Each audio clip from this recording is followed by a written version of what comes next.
자, 제가 오늘은 부동산 개발 시행 시 유의사항이라는 이런 주제를 가지고 좀 말씀 좀 드리도록 하겠습니다.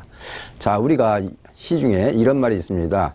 집 한 번 짓다가 10년을 더 늙는다고. 그만큼 신경 써야 될 부분들이 많기 때문에 그런 속설이 있는 것 같습니다. 그래서 제가 어찌됐든 부동산 관련된 이 재테크 수단 중에서 개발 시행 사업이 갖는 매력이 많습니다. 그래서 제가 오늘은 하나하나 좀 짚어 드리도록 하겠습니다.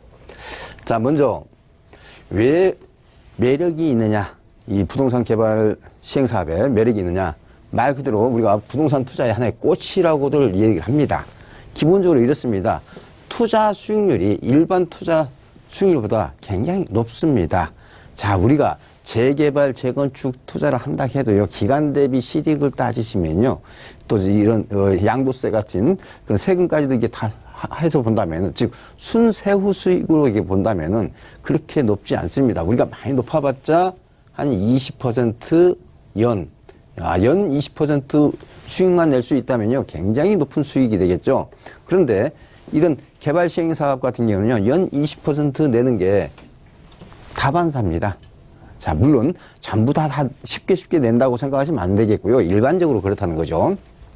그리고 왜 그러냐? 여기에는 우리 일반인들이 다 참여할 수 있는 그런 상품이 아닙니다. 즉, 노하우를 지니고 있는 전문업자만이 진입이 가능하다 보니까 그만큼 경쟁 상대가 정해져 있다는 거죠. 따라서 부동산 투자에 있어서 하나의 꽃이라고 일컫는 게 일반 수익률이 높다. 그다음에 아무나 진입을 하는 게 아니라 그쪽에 어느 정도 전문적인 노하우와 경험을 가진 업자만이 진입을 하다 보니까 이런 말이 생긴 거고요.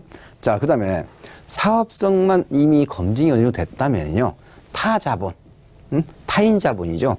타인 자본을 활용해서 수익을 더 극대화시킬 수 있습니다. 말 그대로 우리가 레버리지 효과라고 그러죠. 타인 자본을 이용해서 수익률을 더 극대화시킬 수 있는 그런 장점이 있죠.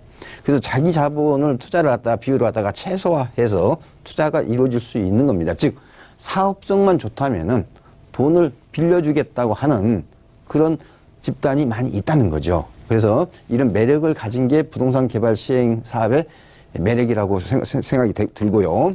자, 그러면은 왜 일반인들은 이런 걸 어렵게 생각하느냐? 왜 어렵게 생각하느냐? 일단은 시행 절차가 상당히 좀 복잡하고 어렵다고 생각하는 게 일반적인 시각입니다. 자, 먼저 전문적인 지식이나 경험이나 노하우가 필수입니다. 그러다 보니까 일반인들이 접근하기에는 어렵다고 느낄 수밖에 없겠죠. 또 다양한 분야의 어떤 지원과 협조가 필요합니다. 자기 독단적으로 모든 걸 다 할 수는 없습니다. 그래서 여러 분야의 지원과 협조가 필요하기 때문에 그렇고요.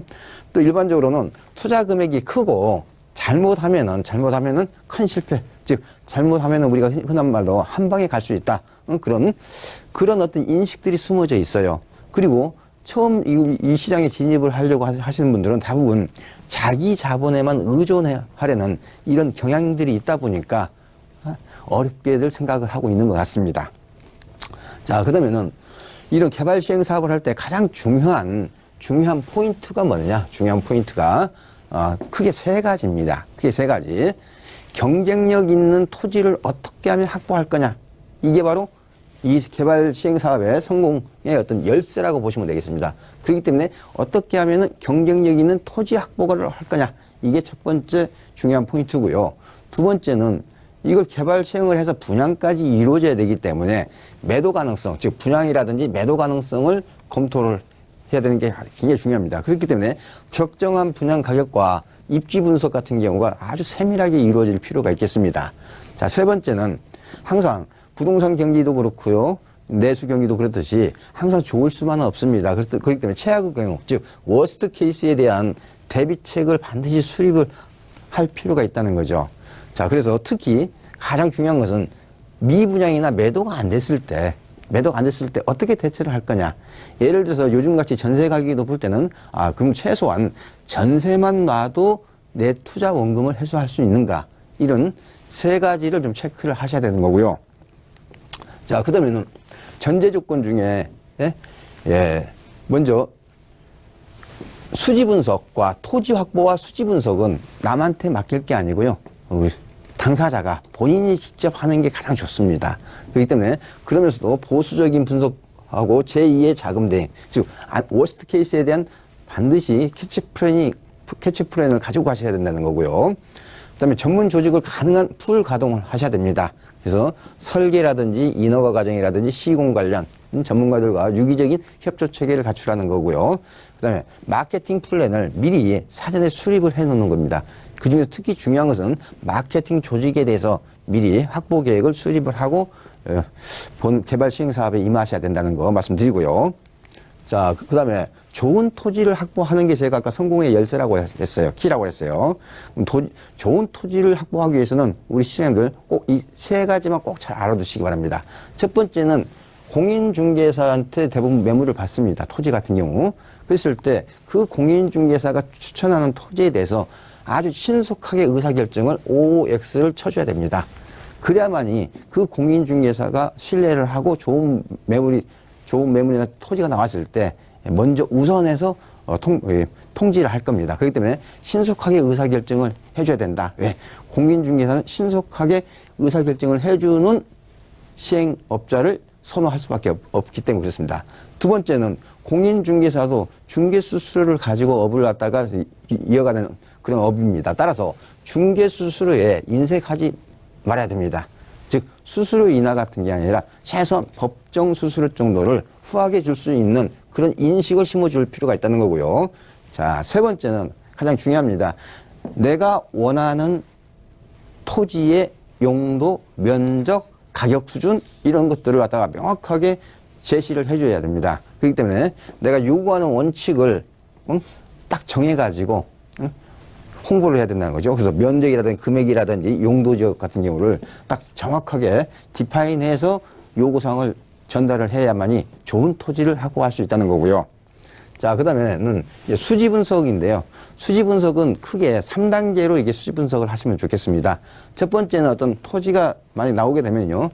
가설계 도면으로 활용해서 1차 수지 분석을 합니다. 이럴 경우에는 간단한 엑셀 전산 프로그램을 활용해서 그런 시뮬레이션을 통해서 검증을 하시면 되겠고요. 그렇게 해놓고 2단계로 어느 정도 가능성이 있다. 어느 정도 사업성이 있다고 판단됐을 때는 그 다음에 이제 상세 도면을 가지고 이제 2차 분석을 좀 하시고요. 그러면서 이때는 반드시 현장 답사라든지 주변 입지 분석, 그 다음에 주변의 임대료라든지 이런 것들을 시장 상황을 조사를 할 필요가 있겠고요.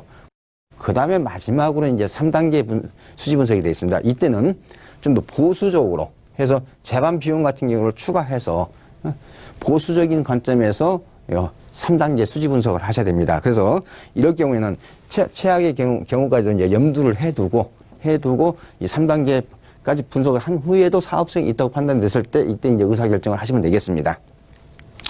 자, 유의사항 말씀드리겠습니다. 유의사항. 기본적으로 수익률과 자기 자본 회수 기간을 좀 검토하실 필요가 있습니다. 즉, 수익률이 몇 %냐, 그 다음에 내 자기 자본 투입된 거에 대한 회수 기간. 이런 것들을 반드시 검토를 하셔야 되고요. 즉 기간에 대한 이익을 꼭 생각을 하셔야 된다는 거고요. 그 다음에 만약에 사업성 자체는 굉장히 좋은데 어떤 리스크가 숨어져 있을 때는 그 리스크 수준이 높다고 판단되면은 가능한 자기 자본 비율을 좀 올리는 방향으로 추진하는 게 안전할 것 같고요. 그 다음에 차입금에 대한 타인 자본에 대한 상환 계획을 갖다가 수립을 해서 이것도 역시 약간 보수적인 플랜을 수립하는 게 좋을 것 같습니다.